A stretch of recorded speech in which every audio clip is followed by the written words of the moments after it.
In the cold blue waters of the Pacific Ocean, a tiny baby is born, floating. She cannot swim yet, she cannot dive, and if she drifts away, the waves could carry her far from home. But her mother never lets go. A baby sea otter enters the world right on a mother's chest. The very first thing her mother does is wrap her paws around her and hold her close. Sea otter mothers are deeply caring. For the first weeks of life, the baby cannot swim properly. So her mother carries her everywhere, floating on her back like a living raft.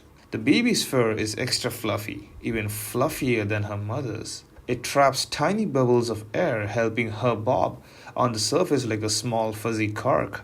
She was born to float, but floating alone is not enough to survive in the ocean. Sea otters do not have the thick layers of blubber to keep them warm. Every day, the mother carefully grooms her baby's coat. She combs it with her paws. She blows warm air into it. She keeps it clean and full of trapped air. When it's time for the mother to dive for food, she cannot take her baby underwater yet.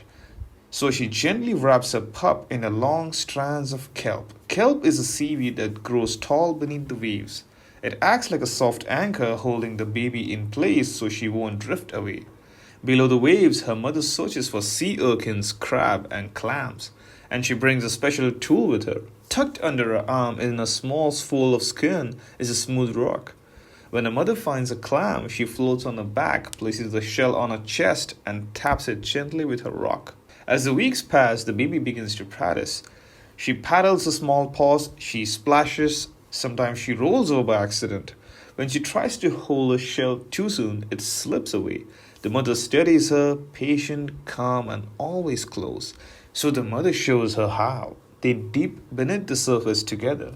Now each day she floats a little less and swims a little more. The ocean is not always gentle. Storm waves can rise, but sea otter mothers are watchful. During rough weather, she holds the baby tightly against her chest. When danger is near, she keeps her close in the thick kelp where it's safe. One quiet morning, something changes. The young otter floats beside her mother, not on top of her. She can dive now. She can crack open shells with her own chosen rock. She can wrap herself in kelp to rest.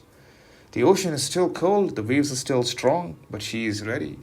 Because from the very first day she floated on the sea, her mother was there, teaching, protecting, and guiding her. In the wild ocean, every family has a story, and this one began with a baby who floated because her mother made sure she could.